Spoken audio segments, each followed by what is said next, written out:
videos from all over the internet that's going to make you question reality. Let's just start.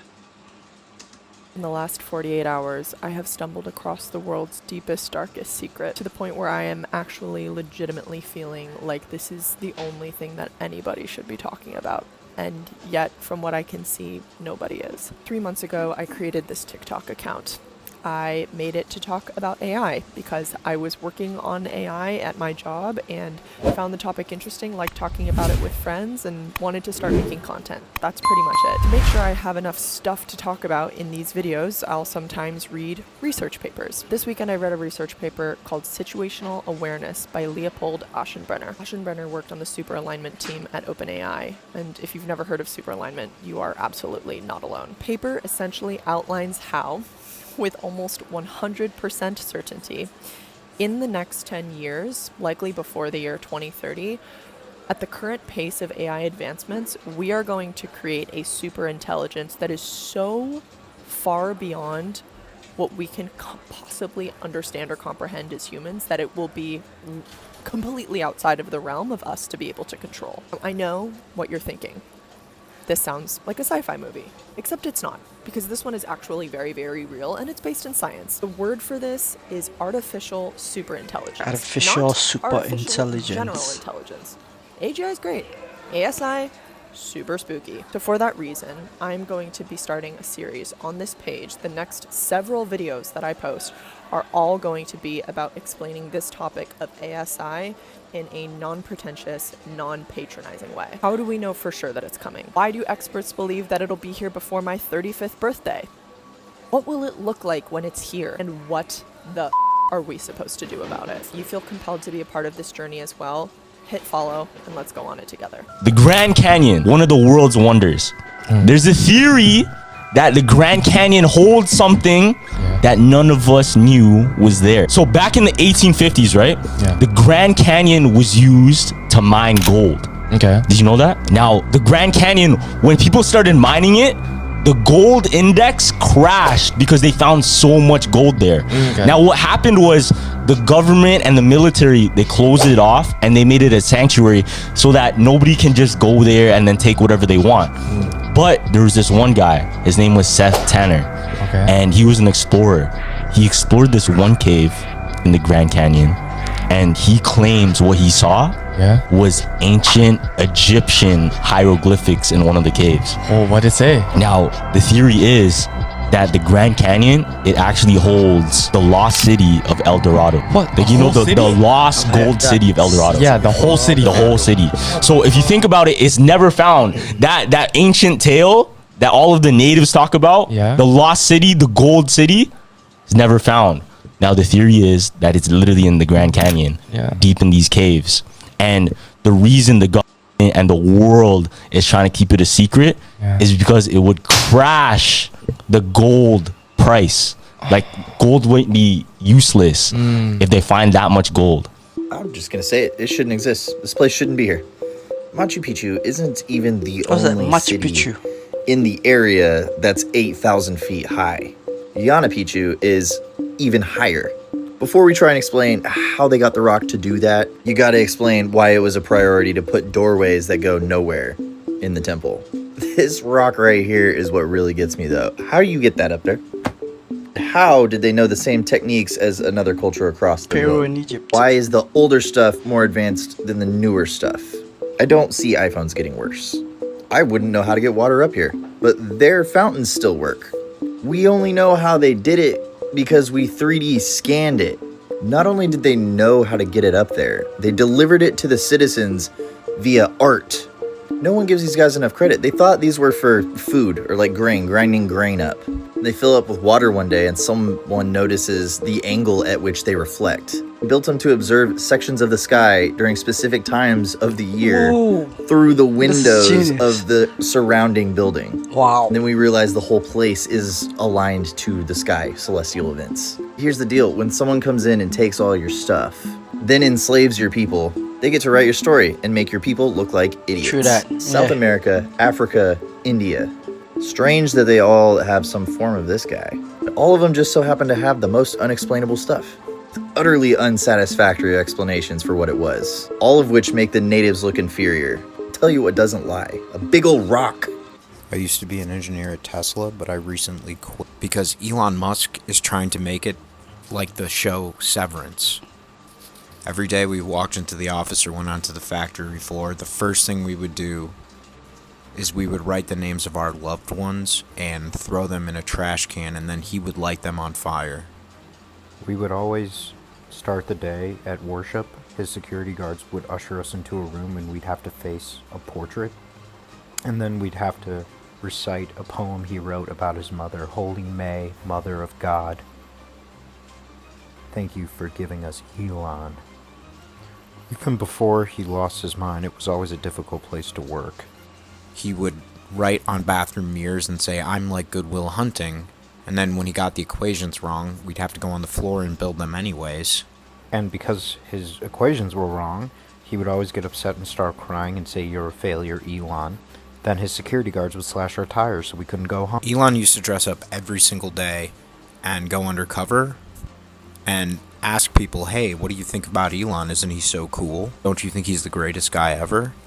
And we would know it was him, so we would have to lie and say, yeah. This is creepy. But then he would say, spooky. You know, you should be Elon's friend. I think he's lonely, and he's so cool. Why doesn't everybody like him? Will you be Elon's friend? I think it'd be really nice. So as he got crazier and crazier, people got unhappier and unhappier, and that's when he invented Neuralink. Because he knew he couldn't control us anymore. Well, actually, he didn't invent it. He tried, but he ended up just hiring a couple guys who did, and taking credit for it. First, he was the only one who used it. He would just lock himself in a room trying to play video games, and he claimed that it would actually allow him to be good at them. But he very quickly realized, like engineering, he was not talented at all at video games. He started asking us to test it and saying, what if you could be here 24/7 in your mind and not remember anything? He would say, I don't have friends or family or anybody who cares about me. Why should you be allowed to have that? It takes away from the work. Okay, so this was satire, but do me a favor. Could you follow me on Substack? Click the link in my bio. Conspiracy theories can lead to demonic possession. Let me explain Tell what I me mean. more. Most of us know that most conspiracies are to hide God and hide the truth in the Bible. Well, some of Okay. these rabbit holes get very, very deep and very, very True dark. that, yes. So when you go too deep down the rabbit hole and stay in the darkness for too long, many lose sight of Jesus. The enemy uses this as a That's very loophole true. to get to you. Once the person gets very invested and starts trying to understand and expose every little detail, most don't even realize that they're becoming obsessed. They're giving themselves an evil eye. One of the first steps of demonic possession is obsession. So seeing it everywhere and everything that you look, thinking that everything is evil and everybody's out to get you. They're not realizing that evil feeds on our fear and negative emotions. So while you think that you're just waking yourself up, you're literally manifesting demonic stuff around you. So I think if you choose to look into conspiracy theories, it's a good idea to stay pretty surface level Yeah, true that. or Yeah. take breaks between. Our eyes are the windows to our souls, so you really don't want to be just looking for evil all day long because it will manifest in you. I feel like we should commit to looking for God in our surroundings, and if we're going to do the conspiracy stuff, keep it surface level. If you're dating True that. someone and you hate their That makes friends and sense. you think they are the exception to their friend group, I am here from the future to tell you they are exactly like their friends, and they are not an exception to anything. This man was seen in a town in Texas, and many believed him to be the prophet Elijah. But when they discovered where he really came from, they immediately called the police. This mysterious man suddenly appeared walking through the streets of Mexico City, holding a staff in his hand and looking like he had stepped out of another era. Dressed in old-fashioned clothes and with a serious expression, he quickly attracted curious glances, and rumors spread fast. Some believed he was the prophet Elijah himself, returning to fulfill some forgotten prophecy. The crowd grew around him, and some people even knelt, thinking they were in the presence of a sacred figure. However, as interest in him grew, people began to notice strange details about his behavior. He carried a bag filled with various unknown artifacts. He spoke in an unfamiliar language and avoided direct contact with anyone, adding to the mystery. Intrigued, some decided to investigate his origins. And when they finally found out where he really came from, the shock was so great that they tied him up and immediately called the police. Want to know what they discovered about this man? Click more and comment profit for part 2. The brutal truths about being a pretty flight attendant that no one talks about. We can't accept cash tips, but if you bring us chocolates or cookies, we won't say no. We get one free flight for a friend once a month. We're not allowed to fly, not even with a simple cold. It's completely forbidden to date a pilot or anyone from the cabin crew. Eating seafood before or during a flight is prohibited to avoid food poisoning. We literally get the best supplement to regulate our periods and go through them pain-free. Beef organs, which can be found on Amazon. There are secret travel hacks that only flight attendants know to fly much cheaper. Comment hacks, and I'll send them to you. Donald Trump changes divorce law. A true alpha male. No 50% property split. The newly inaugurated U.S. President Donald Trump has continued to make drastic changes 2 days after his inauguration. The latest change that President Trump has suggested to change is the marriage law as it relates to divorce. Trump has just become the 47th president of the United States, and he finally wants to address the divorce law that has been plaguing men. Just because you marry a rich man doesn't mean you have to get half his wealth and end up rich after the divorce. Divorce has become a very lucrative business for women in the United States, and I'm going to put a stop to it. If a woman marries a rich man, it doesn't mean she can walk away as a rich woman after the divorce. If after the divorce the woman needs money, the man can borrow a maximum of $1 million from her if she has collateral. $1 million is not a lot of money for a rich man, but it should be a lot of money for a woman, because she didn't work for it. If I'm worth $50 million, I'm not going to give you $25 after a divorce. It's my money, and I worked really hard for it. It doesn't matter if we've been married for 6 years or even 25 years, or even if we have kids. If you don't have enough money to take care of our kids, leave them to me. I think just because someone marries someone who has built something huge doesn't necessarily mean that divorce means they have to end up like the Queen of Sheba. That makes sense. And you, do you agree with this new decree from President Trump? Agree. I understand that you two fell out. Yes. Tell me why. Well, so like we had this thing. He knew I used to go to this one club, the Tunnel, every Sunday, like clockwork. I'd be there. So when he would pop into town, he'd always like, surprise me, or sometimes he'll call me, but sometimes he would just pop up on me. And this was one of them times where he did the pop up and he didn't tell me he was coming. And I was coming out the club and I seen my homeboy owned a bike shop in Queens, like a neighborhood friend though, not like a guy I was dating. He had a bike shop and me and my girls used to go over there. Like we'd ride on bikes with them sometimes, as and I bumped into two of his employees and they were on bikes outside. So one of them was like, you want to go for a ride real quick? And I'm like, yeah, fuck it. I'm drunk, the wind in my hair. I'm feeling good.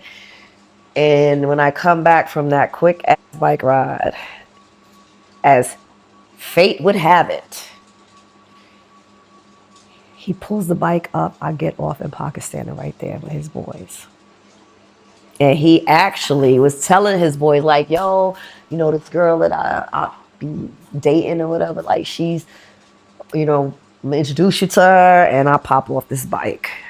And he just looked at me like, really? And I'm like, in my mind, I'm like, What's going on? we had an understanding when we first started talking to each other, and the understanding was when we together, we together.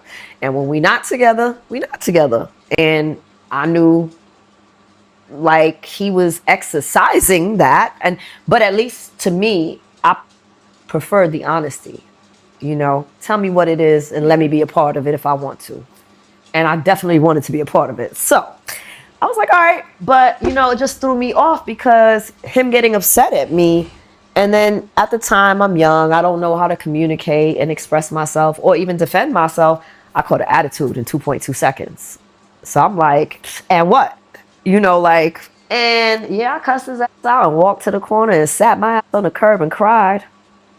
So my girlfriend had to get me up off the curb and into a cab because I was devastated. Like, I couldn't even believe, like, why didn't I just say, like, it's nothing. Like, this is these people work for my somebody I grew up with from childhood. Like, it was just nothing. But I stood on my 10 toes, and we went our separate ways that night, and we ain't speak, and then he got shot. It's crazy. If I would have went somewhere that he's at and I seen him with a female, I know I would have felt the way. Because when he told me he faked, I threw up so bad that I had to go to the hospital. And I found that there were two Christianities. One for the masses, and one that hardly anybody ever heard about. If you want to talk about a secret, that's a real secret. The secret was really buried by Constantine in Rome when they rallied around trying to save Rome and created a rallying point around the teachings, the outer teachings of Jesus. Now, those outer teachings is what was taught in the Christian church. The inner teachings of what he taught to his disciples, encoded in symbology, was not taught to the masses. And those particular things that were not taught to the masses are really the real secret of life and of the universe and of the power of the mind. First of all, this secret is not a secret. This secret has been taught in New Thought churches for decades and decades, probably for the last 100 years. There is no secret. That's baloney. All of those are basically based upon visualization, focusing, and so forth, which is primarily what this so-called secret is. In other words, they have borrowed this from what we call the New Thought field. And where did the New Thought field come from? It originated with a man called Parkus Quimby. Where did he get it from? He got it from Eastern metaphysics. Where did the metaphysicians get it from? They got it from the mystics. Where did the mystics get it from? From higher states of consciousness. The great minds had in common the great mind. Let me repeat this. The great minds that are listed in the so-called secret had one thing in common: the great mind, the mind of the universe and universal intelligence, which was being channeled through them, which was influencing their thinking. When we call and think about this idea of a secret, the secret is, I've made my notes here as far as what was presented. Keep the mind focused daily on what you want. Picture daily what you want. Keep positive thoughts, meaning energy. Keep positive feelings, meaning energy, because positive feelings are greater than thought energies. Concentrate on what you want rather than to be negative and say what you don't want, all right? Because you're an energy field, giving off energy into a total energy field. All right. It's like something we hear all over the internet right now. There's nothing in all of that that's wrong. Nothing in that that's wrong. Everything is right. So it's, in a sense, this secret has exposed people to, yes, this is how the mind operates. It's operating on the basic idea and concept of like attracts like. Now, if you don't understand that in terms of human beings, I've given an example over the years that goes something like this. Let's take love as an example. If you meet somebody, it's like a portion of your unconscious runs out of your body and meets a portion of the other person's unconscious that comes out of their body. They exchange conversation. Then they hop back into your body and they give you a green light or a red light. Now, let's suppose that you're neurotic as hell. So, like attracts like. So what do you have? You have a neurotic person attracting a neurotic person, which is the beginning of a beautiful neurotic relationship. And that is basically the principle. So, in love, yes, it has that particular principle. But let's suppose that you go beyond that. Jesus said, "Be as the lilies of the field, they spin and they toil not." What does that mean in human terms? It means that you can do your intellectual cylinders till you're blue in the face and not necessarily anything will happen. Yeah, also, true. He said, which of you by taking thought? Notice the word thought, because that is the criteria here of what this whole idea is built up on the secret. Which of you by taking thought can add 1 cubit to their stature? What does that mean? You are what you already are, with all the bells and whistles already a part of your being. You are, as he described to the disciples, literally the universe made manifest. You are all that is a walking, living representation. So what does this mean? It means that if you want something, it shouldn't be put into your mind from the external world as to what you want, and then you appeal to the universe. That is the big mistake of this whole movement, because it is done by the blind leading the blind. A little knowledge is a misleading thing. Instead, of having what we want put into our minds by our neighbors, our relatives, Madison Avenue, advertising. What we want should come from within us into our conscious mind. That is our true self, our higher self, our God self, our Christ self, our Buddha self, our Krishna self. Name it what you like. This is what should put that idea into the mind. Then, if you take this idea of imaging and focusing, your position then is keeping your conscious mental faculties in agreement with the divine urge to what your soul was created for in this lifetime. That, friends, is the real secret. Anything less than that is misguided, misleading, because it's saying, you tell the universe what you want. I guarantee that the intellect does not have a comprehension of what it needs. It just simply doesn't. But inside of each and every one of us, there is an all-knowing part of us that knows exactly what each and every one of us needs. True that. Each of us is unique as our thumbprint. And yet the life force, the energy, the prana as they call it in the East, that tremendous energy is surging through each and every one of you, wishing to break out and make itself known in accomplishments in your life. You know who Jack Dorsey is? Yeah. The founder of Twitter. Right? Yeah. My understanding now is he practices Stoicism. What that effectively says, which is from the ancient Greeks, I don't know how much truth there is, but this is what I'm led to believe, that he has 2 pairs of jeans, 7 pairs of socks, 7 underpants, 7 t-shirts, simple life, black, a jacket, no car, just rents, no house, no possessions, and he basically then flicks that wardrobe every 3 months, and he has rice and water twice a week. Now that might sound grim to you. He's doing it because it's empowering him, because he's suddenly realizing, I've got such a simple life. I'm not frightened of losing everything. And Steve Jobs didn't have furniture in his house. Really? No furniture. Don't be beholden to possessions. Don't let that lead your life. If you see somebody who's been happy their whole life, you're going to see the little crow's feet form right here, even around the age of 19 or 20. Our emotional billboard is our forehead. There's this behavior we have called an eyebrow flash. Okay. Which about 80% of people will return an eyebrow flash behavior without even knowing that they did it. That's how socially responsive we are. It comes down to this eyebrow flash. It's this, when we raise our eyebrows while we're talking to somebody, maybe for emphasis, and we're kind of bringing our eyebrows up like this. So you'll see somebody who's very social, they'll have those lines on the middle of their forehead. You won't see those forehead wrinkles in psychopath. I still haven't seen deep forehead wrinkles in a psychopath. That little connection, that emotional connection that we make to other people and how we express ourselves, the eyebrows coming up. Talks about this psychopath, and he's in his apartment in a city one day, and he decides, I'm going to go get some tacos. As he's walking down to this taco place, he sees a car accident, and a mom is screaming and crying and holding her baby that has passed away, maybe a 2-year-old. And there's people onlooking and crying and screaming with her. The police are there trying to help her and stuff like that. And as he's staring at this incident unfolding inside of his head, here's what you're hearing. I think I want lettuce. I'm going to put lettuce on the tacos this time. Walks back by the scene again, looks at it again, comes back home and eats.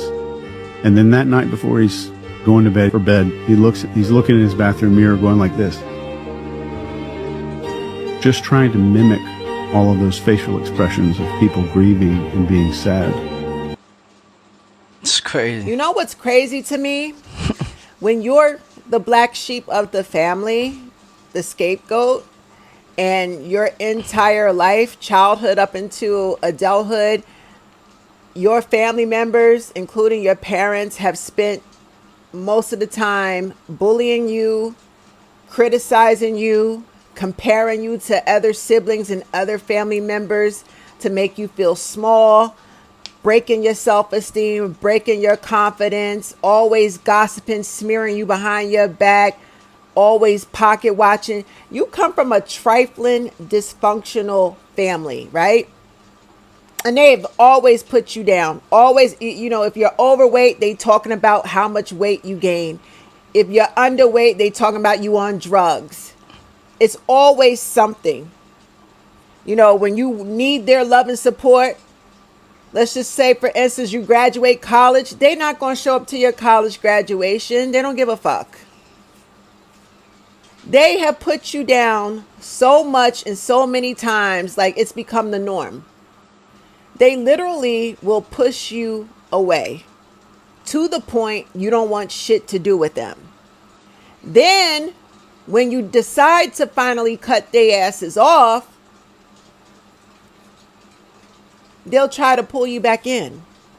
And when you refuse to go back, they proceed to fucking cyberstalk you. Now they're all over your social media pages trying to keep up with your fucking life.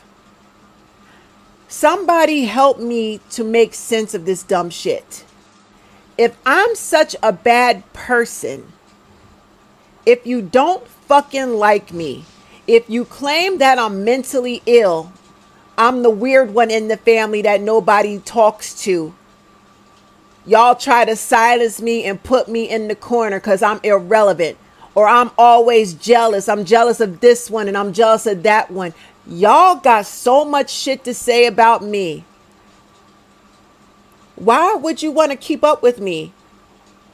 Why would you even want me around y'all? This is the crazy shit about being raised in a dysfunctional, narcissistic family.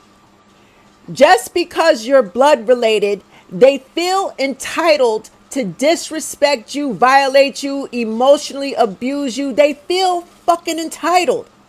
Just off the basis of y'all being blood related. They got the game all fucked up. Then when you stay the fuck away from them, here come the phone calls, the text messages. They want to message you on Facebook. Come on, cousin, don't be like that. You need to come on back to family. Blood is thicker than water. At the end of the day, that's still your mother. At the end of the day, that's still your father. You know, you only got one family. We got your back. Don't be like that. The guilt tripping and gaslighting is at an all-time high. They overlook the part where they were abusive. They overlook the part where they bullied you, belittled you, tried to break your spirit, gossiped about you. A whole smear campaign. Family did this to you. But you're supposed to overlook it and sweep that shit underneath the rug and go back into the fucking dysfunction? Are you fucking kidding me? And not only that, when you refuse to go back, now all of a sudden you're mentally ill, you're crazy, you're unhinged, you're on drugs. Nah, baby, I refuse to tolerate any further disrespect. I don't give a fuck if we blood related or not. I will treat you like we were never related. Bitch, you don't exist to me. I have already had a funeral in my brain and erased you from my life. That's how easy it is for me. Let me tell y'all something. Let your family stalk you, gossip, and keep up with whatever. What they think about you is none of your business. I can guarantee one thing. When you get away from them, Some when good you advice, remove yourself from the toxicity, the dysfunction, the abuse, all of that. When you rise above all of that, I can assure you God will bless you in so many ways. Watch how much you level up. Watch how much, money you get, blessings you get. God's going to come through for you because you're the chosen one and he got sick and tired of you allowing your family to bully you. He was just waiting on you to take a stand. He was waiting on you to get a backbone. If you do your part, God will do the rest. All he was waiting for was you to step out. And once you get away from family, your relationship with him becomes like this. That's all he wants. He'll deal with your family. He gonna deal every last one of them that bullied you and abused you. Oh, they got it coming. Stay away from it.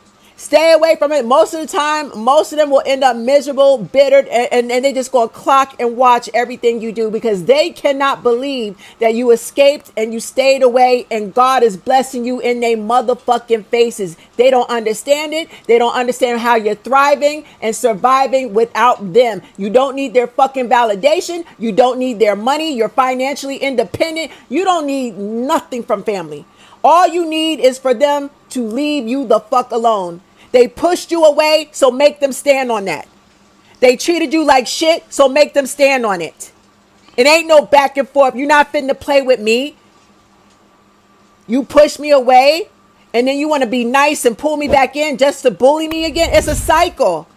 And they're not going to stop this behavior. They're narcissists. You were raised in a family full of narcissists, and this is the abuse cycle. They're nice to you when they want to suck you back in. Once you go back, the bullying will start all over again. I promise you, they're not going to change. But I just think it's fucking crazy how they stalk you. Why would you stalk somebody that you don't like? Someone that you gossip terribly about? Why would you even want to keep up with somebody? But your family will keep up with everything you're doing, yet they don't like you. Make it make sense. It's not about killing the ego. It's literally about creating a relationship with the ego where the ego becomes a servant of the soul. The ego gets to play because I am unique. I'm not meant to be nobody. I'm meant to be me. God didn't want to be nobody. It wanted to experience itself through me, my unique personality. But the personality has to be integrated and consecrated into the mission so firmly that it's not my will, thy will. But when thy will says play and dance, boom, my ego gets to play and dance because it's aligned to the mission. This is one of the most shocking and hilarious cybersecurity career stories that I've heard so far. Just listen to this. There was this email about Amazon gift card, all that stuff, for the whole company and all of that. And it was like a widespread email. I was like, oh, this kind of looks weird. Even the domain was weird. It wasn't from approved domain or a company domain or anything. I was like, oh no, this is bad. This doesn't look good. And I didn't really go into deep analysis of it. Typically when we do email analysis, we go into the header, all of those details. I think I did that, but it just seemed kind of weird to me because it wasn't anything company approved or whatever the case is. So I was like, this is bad. So I I purged all the emails from everybody's inbox, right? And then I get a call from my manager on Teams and it's like, hey, Dave, did you purge all the Amazon gift card emails from Exchange? And I was like, yeah. And it was like, oh no. That was the company end of the year gift card to all the employees. And now, I think it was the CIO or somebody was asking what the heck happened to that. I was like, oh my goodness. I ruined Christmas for everybody. I'm literally the Grinch, bro. Your toxic family hates you, but needs you. You put out a positive energy, and if you're raised in a toxic family, it puts people off. They don't know why they don't like you. They just don't like you. And it's because of that loving energy that you're putting out. That's how your family is. No matter what they did to you, if they need something and know that you can provide it, here they come. Usually, it's the black sheep in the family that really sees things differently in the family. You don't go along with the toxicity. You see that there's a problem here. So the family, just kind of outcast you. You don't owe them anything, but you want to follow your heart, but you also want to follow your better judgment. If your life is happy and peaceful right now, and you know that if this woman comes into your house, it's going to be chaotic, then say no and let it go. Your body knows if me and my lady, we cuddle a little bit too long, we start kissing, all right, it's time for that. Yeah. Right? But when you got to tell yourself no, and you got to deny your flesh, or even got to take it a step further and say, you know what, babe, you actually can't stay the night anymore. Yeah. And that's when the game changes. Yeah. That's when you figure out what kind of foundation is your relationship built upon. Right? You take something away that's very important that you value the most. You realize, okay, we don't even have regular conversations no more. We can't have regular conversations because we're always talking about sex. Yes. We're always on the phone doing phone sex, always sending memes back and forth. Yeah. But the minute we took that off the table, there's no substance. Yep. So I want to be the first to say, man, I'm proud of you, brother. Thank you, man. That's huge. And I was going to ask you this, in your journey with that, what areas have you seen your relationship with your fiance get better because you've taken sex off the table? I would say our emotional connection, right? When you stop trying to please the body, you start pleasing the mind. You start pleasing the heart. You start asking the right questions. Y'all, why did I just come across the video of the lady who was working at a truck stop in Mexico? Her job was to inspect semi-trucks that come through. a truck came through. The driver immediately gave something going on. He's sweating, he's nervous, he's shaking. Bitch, immediately she knew something wasn't right. She goes around to the back of the truck to inspect the truck. When she gets to the back of the truck, the door in the back was already halfway open. So all she did was push it up a little more. When she pushed that door up, why did she find hundreds of children's bodies literally stacked on top of each other Were they like dead? cargo shipment? And then what makes it so fucking scary is that a couple days later, why did this same lady who found these children bodies, of course she called the police, but why was she found stuffed inside of a suitcase days later with a note that said, this is what happens when you see snitch. stuff and don't mind your business. Oh, okay. This is crazy. This is creepy. Why the fuck was it the cartel? Damn. And we've come to the end of the video. This was spooky, I must say. Very spooky, very mind-bending, very strange in some aspects. So yeah, we've come to the end of the video. Don't forget to like, comment and subscribe, and also share with your friends, and also click on the notification bell icon so that any video that I post, you will be the first to get it. Adios amigos, and I'll catch you guys in my next video. Bye.